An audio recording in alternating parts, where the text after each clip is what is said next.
கிழக்கு தமிழர் கூட்டமைப்பின் தலைவர் தம்பியப்பா கோபாலகிருஷ்ணன், செயலாளர் கலாநிதி சுந்தரம்பிள்ளை சிவரத்தினம் மற்றும் உறுப்பினர்கள் பங்கு கொண்ட ஊடக சந்திப்பு மட்டு ஊடக அமையத்தில் இன்று சனிக்கிழமை 5/4/2025 இடம்பெற்றது. தமிழர் முற்போக்கு கழகமும் முற்போக்கு தமிழர் கழகமும் இணைந்து ஒரு அரசியல் கூட்டை ஏற்படுத்தி இருப்பதாகவும், அந்த கூட்டுக்கு கிழக்கு தமிழர் கூட்டமைப்பு என்ற பெயரை அவர்கள் சூட்டியிருப்பதாகவும், அந்த கூட்டின் சம்பந்தமான கனவான் ஒப்பந்தத்தில் தமிழ் மக்கள் விடுதலை புலிகள் கட்சியின் செயலாளரும் தமிழர் முற்போக்கு கழகத்தின் செயலாளரும் கைச்சாத்திட்டிருப்பதாகவும் ஊடகங்களில் செய்திகள் வெளிவந்தன. உண்மையிலே இந்த கிழக்கு தமிழர் கூட்டமைப்பு என்பது 2018ஆம் ஆண்டு ஆரம்பிக்கப்பட்டு, அதாவது 2018 ஜனவரி மாதம் மட்டக்களப்பு துளசி மண்டபத்திலே நடந்த கிழக்கு தமிழர் ஒன்றியம் என்கின்ற, அதை நானும் தட்டுத்தண்ணி சிவநாதனும் இருந்து இணைப்பாளர்களாக இருந்து ஏற்பாடு செய்திருந்தோம். அந்த கிழக்கு தமிழர் ஒன்றியத்தின் அரசியல் பிரிவாக கிழக்கு தமிழர் கூட்டமைப்பு ஏற்படுத்தப்பட்டது. என்னுடைய தலைமையில் ஏற்படுத்தப்பட்டது. அதனுடைய உறுப்பினர்களாக இங்கே வந்திருக்கின்ற சிவரத்னம், பரமேஸ்வரன், ராமசிவம், குருபரன், கேசன் இவர்களோடு இணைந்து வேறு பலரும், வெள்ளிமலை போன்றவர்களும் அப்போது இடம்பெற்றிருந்தார்கள். இந்த கிழக்கு தமிழர் கூட்டமைப்பை நாம் ஒரு அரசியல் கட்சியாக பதிவு செய்வதற்கான, அதாவது தேர்தல் ஆணைக்குழுவின் அங்கீகாரத்தை பெறுவதற்கான ஆவணங்களை, இந்த விண்ணப்பங்களை 2019 மார்ச் மாதம் நாங்கள் சமர்ப்பித்திருந்தோம். அப்படி சமர்ப்பித்திருந்ததுக்கான ஒரு பின்னணி இருக்கிறது. அது என்னவென்றால், அந்த 2018ஆம் ஆண்டு மாகாண சபை தேர்தல்கள் எதிர்வு கூறப்பட்ட அந்த நிலையில், அப்போது இருந்த சூழ்நிலையில், அப்போது மட்டுமல்ல இப்போது இருக்கின்ற சூழ்நிலை, அது கிழக்கு தமிழர்கள் வாழ்கின்ற சமூக பொருளாதார சூழ்நிலையில் மாகாண சபை தேர்தலில் அப்போது எதிர்வு கூறப்பட்ட மாகாண சபை எதிர்கொள்வதற்காக அனைத்து தமிழ் அரசியல் கட்சிகளும், அதாவது அரசியல் தமிழ் பொது வழியில் இயங்குகின்ற அந்த தமிழ் அரசியல் கட்சிகள் அத்தனையும் ஒன்று சேர்த்து ஒரு குடைக்குள் ஒரு சின்னத்திங்கள், பொதுவான சின்னத்திங்கள் போட்டியிடும் போதுதான் இலக்குமான தமிழர்கள் தங்களுடைய அரசியல் அதிகாரத்தை பெற்றுக்கொள்ளவும், அதனூடாக அவருடைய இருப்பை பேணவும், அபிவிருத்தியை கையாளவும் முடியும் என்கின்ற அந்த அடிப்படையில் தான் அந்த கூட்டு உருவானது.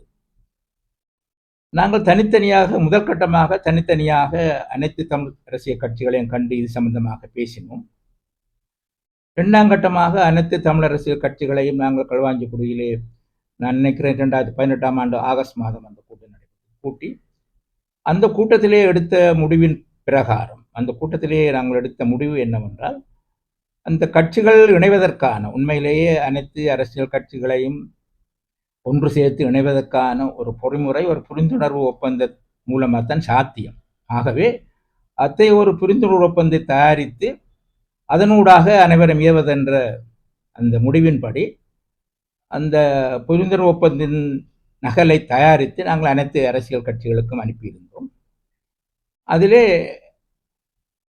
5 அரசியல் கட்சிகள் அதுக்கு சாதகமாக இயங்க முன்வந்தன. அந்த கட்சிகள் என்னவென்றால், அப்போது தமிழர் விடுதலை கூட்டணி ஆர்.எஸ். சங்கரின் தலைமையிலானது, தமிழ் மக்கள் விடுதலை புலிகள் கட்சி, வரதராஜ பெருமாளின் தமிழர் சமூக ஜனநாயக கட்சி, அகில இலங்கை தமிழர் மாசகை மற்றும் டாக்டர் தேவானந்த தலைமையிலான அந்த ஈழ மக்கள் ஜனநாயக கட்சி, EPDP, இந்த 5 கட்சிகளும் இந்த புரிந்துணர்வு ஒப்பந்தத்தை சாதகமாக பரிசீலித்து ஏற்று கைச்சாத்திட முன்வந்தன. அப்போது நாங்கள் இந்த கைச்சாத்திடுவதற்கான ஒரு நிகழ்வை கல்லடியிலே 2018ஆம் ஆண்டு அக்டோபர் மாதம் ஒழுங்கு செய்திருந்தோம். அந்த ஒப்பந்தத்தில் முதற்கட்டமாக ஐயர் வரும் வரை அமாவாசை நிற்காது. ஆகவே அந்த முன்வந்த கட்சிகளை இணைத்து கொண்டு முதலில் அந்த கூட்டை ஏற்படுத்துவது, பின்னர் தொடர்ந்து எங்களுடைய முயற்சியினூடாக ஏனைய கட்சிகளையும் சேர்த்துக் கொள்வது என்ற அந்த அடிப்படையைத்தான் அந்த ஒப்பந்தம் நாங்கள் தயாரித்திருந்தோம். ஏனெனில் அந்த பின்னால் இணைய விரும்புகின்ற கட்சிகளும் அதில் இணைந்து கொள்வதற்கான ஷரத்து அந்த ஒப்பந்தத்தில் ஏற்படுத்தி இருந்தது. அந்த வகையிலே அந்த கைச்சாத்திடுவதற்காக அந்த கூட்டம் கூட்டப்பட்ட போது ஏற்கனவே ஒப்புக்கொண்டிருந்த 3 கட்சிகள், அதாவது தமிழர் விடுதலை கூட்டணி, ஆனந்த சங்கரி, பிள்ளையார் தலைமையிலான இந்த தமிழ் மக்கள் விடுதலை கட்சி, வரதராஜ பெருமாளின் அந்த தமிழ் சமூக ஜனநாயகம், 3 கட்சிகளும் பின்வாங்கிவிட்டன. அந்த கட்டத்திலே தான் நாங்கள் அப்போது அதில் உறுதியாக இருந்த அகில இலங்கை தமிழர் மகாசபையும் டாக்டர் தேவானந்தனுடைய அந்த EPDP மக்கள் ஜனநாயக கட்சியும் அந்த கட்சாந்தத்தில் ஒப்பந்தமிட்டு நாங்கள் அந்த தேர்தல் திணைக்களத்துக்கு உரிய ஆவணங்களை, விண்ணப்பங்களை சமர்ப்பித்து அது இப்போ நடந்து கொண்டிருக்கிறது. 2020ஆம் ஆண்டு தேர்தலிலே நாங்கள் தேர்தல் ஆணையாளர் அப்போது இந்த மைந்த தேசப்பிரிய அவரை அணுகி எங்களை அதை பதிவு செய்யும்படியும் எங்களுடைய சின்னமாக ஒரு காளைமாட்டு சின்னத்தையும் தரும்படி அவர் கேட்டு அதுக்குரிய ஆவணங்களை சமர்ப்பித்திருந்தோம். அவர் அப்போது எங்களிடம் கூறியிருந்தார், ஒரு கட்சி பதிவு செய்யப்படுவதற்கு அவர்கள் அங்கீகரிக்கப்பட்ட அரசியல் கட்சியாக 4 வருடங்கள் இயங்க பின் தான் அதை சாத்தியமாக்க முடியும். ஆகவே நீங்கள் கிழக்கு தமிழர் கூட்டமைப்பு ஒரு அங்கீகரிக்கப்படாத அரசியல் கட்சியாக இயங்கலாம். அந்த அந்த பேரை கூட நீங்கள் பிரச்சார தேர்தலுக்கு பயன்படுத்தலாம். ஆனால் உங்களுடைய வேட்பு மனுவை அந்த கிழக்கு தமிழர் கூட்டமைப்பின் ஒரு பங்காளி கட்சியாக இருக்கின்ற ஏதாவது ஒரு கட்சியின் சின்னத்திலே தான், இந்த வேட்புமனு கட்சியின் சார்பில் தான் வேட்புமனுவை தாக்கல் செய்ய வேண்டும் என்று அறிவுறுத்தியதன் பேரில் அதனோட பங்காளி கட்சியான அகில இலங்கை தமிழ் ஆசமை கப்பல் சின்னத்திலே நாங்கள் போட்டியிடுவதற்கு அப்போது முன்வந்தோம்.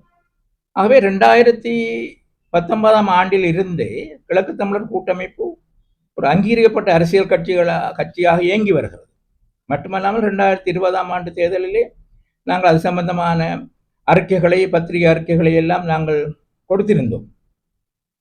அந்த கட்டத்திலே நாங்கள் ஒரு விடயத்தை சொல்ல வேண்டும். இந்த செய்திகள் எல்லாம் மக்களை வந்து அடைந்திருக்கிறது. உள்ளூராட்சி மன்ற தேர்தலிலே நாங்கள் கிழக்கு தமிழர் கூட்டமைப்பு ஈடுபடவில்லை. ஆனாலும் எங்களுக்கு அந்த மண் சார்ந்த, மக்கள் சார்ந்த அக்கறை இருக்கிறது. இப்போது உங்களுக்கு தெரியும், இந்த ஒரு அரசியல் உண்மையிலேயே தமிழ் மக்களுடைய அரசியல் குழம்பி போயிருக்கிறது. மக்கள் இதில் யார் சரி யார் பிள்ளை என்று தெரியாமல், மக்கள் திசை தெரியாமல் இருக்கிற ஒரு சூழல், அரசியல் சூழல் இருக்கிறது. இருந்தாலும் தேர்தல்களில் மக்கள் வாக்களித்தான் ஆக வேண்டிய ஒரு சூழலும் இருக்கிறது. அந்த வகையிலே கிழக்கு தமிழர் கூட்டமைப்பை பொறுத்தவரை நாங்கள் எந்த தனிப்பட்ட அரசியல் கட்சியையும் ஆதரிக்கும்படி நாங்கள் சொல்ல முடியாது. அதே நேரத்தில் மக்களுக்கு நாங்கள் எதை சொல்ல வேண்டும் என்ற பொறுப்பு இருக்கிறது. ஆகவே மக்களுக்கு நாங்கள் சொல்லக்கூடியது, இந்த குழம்பிய குட்டையை மீன்பிடிக்கின்ற வகையிலே எல்லோரும் நிற்கிறார்கள். இந்த வகையிலே அறிவுபூர்வமாக, நடைமுறை சாத்தியமாக, யதார்த்தபூர்வமாக செய்யக்கூடிய ஒன்று கட்சிகளை பாராமல், கட்சிகளை கணக்கில் எடுக்காமல், யார் யார் உண்மையாகவும் நேர்மையாகவும் வெளிப்படைத்தன்மையோடும் ஆற்றலுடைய செயற்பாட்டு திறனுடைய நேர்மையாக மக்களுக்கு பணிக்கக்கூடிய யார் இருக்கிறார்களோ அந்த நபருக்கு உங்களை வாக்குகளை அளியுங்கள் என்று நாங்கள் கேட்டுக்கொள்வோம்.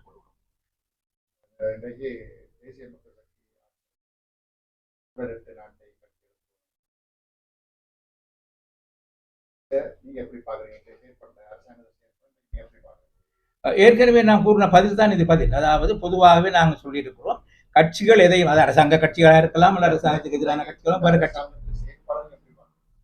அரசாங்க செயற்பாடுகளை நாங்கள், அதாவது ஒப்பீட்டளவில் இதற்கு முந்தி இருந்த அரசாங்கங்களோடு ஒப்பிட்டு பார்க்கும்போது இந்த அரசாங்கத்திடம் முன்னேற்றகரமான சிந்தனைகள், நடவடிக்கைகள் தெரிகின்றன. ஆனால் அவை நடைமுறையில் எந்த அளவுக்கு நாங்கள் எதிர்பார்த்தபடி பலன் அளிக்கும் என்பதை நான் பொறுத்திருந்தான் பார்க்க வேண்டும். ஆனால் அதை நாங்கள் ஒரு பாசிட்டிவாக பார்க்கலாம். ஒரு முறைமை மாற்றம் தென்னிலங்கையில் ஏற்பட்டிருக்கிறது. அந்த மாற்றத்திலே தமிழ் மக்களும் கணிசமான பங்களித்திருக்கிறார்கள். இந்த அரசாங்கத்தினுடைய சிந்தனைகள், செயல்பாடுகள் எல்லாம் ஏதோ ஒரு வகையில் நான் ஏற்கனவே கூடியவர்கள் ஒப்பீட்டளவில் இதற்கு முந்தி இருந்த அரசாங்கங்களை விட ஒப்பீட்டளவில் முன்னேற்றகரமாக இருக்கின்றபடியினால் நாங்கள் அதை உதறி தள்ளிவிடாமல் அந்த முன்னேற்றகரமான நடவடிக்கையோடு நாங்கள் எந்த அளவுக்கு அதை இன்னும் முன்னேற்றமாக கொண்டு செல்லலாம் என்ற அந்த பாசிட்டிவாகத்தான் நாங்கள் இதை பார்க்கிறோமே தவிர, இதை நாங்கள் ஓஹோ என்று அவர்களை புகழ்ந்து தள்ளவோ அல்லது அவர்களை பிழை என்று சொல்லி தூட்டவோ நாங்கள் அந்த நிலைப்பாட்டில் இல்லை. இது நாங்கள் உண்மையிலே இந்த அரசாங்கத்தினுடைய அந்த அவருடைய செயற்பாடு எப்படியான விளைவுகளை, நல்ல விளைவுகளை மக்களுக்கு ஏற்படுத்த போகிறது என்பதை நாங்கள் சற்று பொறுத்திருந்தான் பார்க்க வேண்டும்.